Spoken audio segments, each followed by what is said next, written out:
सोमवार को मुख्यमंत्री योगी आदित्यनाथ ने बड़ा बयान दिया है। उन्होंने सड़क पर नमाज की बात पर साफ साफ कहा है कि नमाज को हम रोक नहीं रहे हैं, पर सड़क पर तमाशा बनाने के लिए परमिशन नहीं मिलेगी। सीएम योगी ने कहा कि सड़कें चलने के लिए हैं और घर में जगह नहीं है तो संख्या नियंत्रण कर लो, लेकिन सड़क पर नमाज नहीं पढ़ी जाएगी। मुझसे पूछते हैं, साहब आपके यहाँ यूपी में क्या सड़कों पे सचमुच नमाज नहीं होती? मैं कहता हूं कतई नहीं होती है, आप जाके देख लो, नहीं होती है। अरे सड़कें चलने के लिए है या कोई भी व्यक्ति आकर के चौराहे पे आके तमाशा बना देगा? क्या अधिकार है उसको सड़क रोकने का? आवागमन बाधित करने का कौन सा अधिकार है? जहां उसका स्थल होगा वहां जाके करें। उन लोगों ने मुझसे कहा साहब कैसे होगा, हमारी संख्या ज्यादा है। हमने कहा शिफ्ट में कर लो, तुम्हारे घर में रहने की जगह नहीं है तो भाई संख्या नियंत्रित कर लो, और नहीं है सामर्थ्य क्यों बेकार आगे संख्या बढ़ाई जा रहे हैं। योगी आदित्यनाथ के इस बयान पर मौलानाओं की प्रतिक्रियाएं आ रही हैं। मुस्लिम धर्मगुरु और नेता योगी के इस बयान पर क्या कुछ कह रहे हैं, सुनिए। ईद और बकरीद के दिनों में जब नमाजी ज़्यादा हो जाते हैं तो इमाम चेंज करके एक ही मस्जिद में 2 जमातें, 3 जमातें, 4 जमातें कर ली जाएं।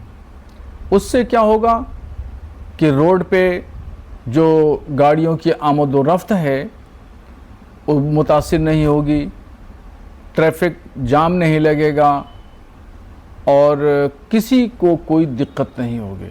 इस्लाम सहल पसंद मज़हब है, वो किसी को मुश्किल में पैदा नहीं करता, सबके लिए आसानी फराहम करता है। जायगा का कमती है, कोई संकट है तो दूसरा बार पढ़ने का तो कुरान में है, वो इस्लामिक जो कुरान हदीस है वो एक साथ में कोई ज़्यादा से ज़्यादा लोग इकट्ठा हो जाएगी तो दूसरा बार नमाज पढ़ने का सिस्टम है, पढ़ना चाहिए। जबकि एआईएम नेता वारिस पठान योगी के बयान पर भड़क गए और पीएम मोदी से संज्ञान लेने की बात कह रहे हैं। अरे चलो, मेरे को अगर मस्जिद के अंदर नमाज जगह नहीं मिली, जुम्मा का वक्त हो गया, मैंने नमाज पढ़ लिया, क्या कर लेंगे? मार डालेंगे, गोली मार डालेंगे? हाँ, गलत है ना ये। और मैं तो चाहूंगा मोदी जी इस बात का संज्ञान लो। आपके मुख्यमंत्री, आप बात करते हो सबका साथ सबका विकास सबके विश्वास की, और आपके मुख्यमंत्री खुलेआम इधर से वो कर रहे, धमकियां दे रहे लोगों को, मुसलमानों को धमकी। अगर ये कहा तो फिर हमको बताएंगे। हाँ, ये तो रोकना चाहिए। ये तो देश के सौहार्द को बिगाड़ रहे, सेक्युलरिज्म को नष्ट कर रहे। इस तरह की भाषा का उपयोग नहीं होना चाहिए।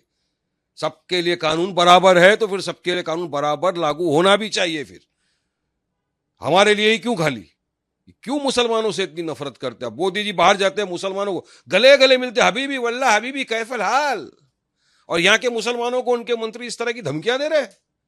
इस सरासर मैं समझता हूं गलत है। मोदी जी को संज्ञान लेना चाहिए इस बात का और योगी के खिलाफ कार्रवाई करना चाहिए इसने बयान देने के लिए। हालांकि विपक्षी नेता और मुस्लिम नेताओं की मिलीजुली प्रतिक्रियाएं आ रही हैं।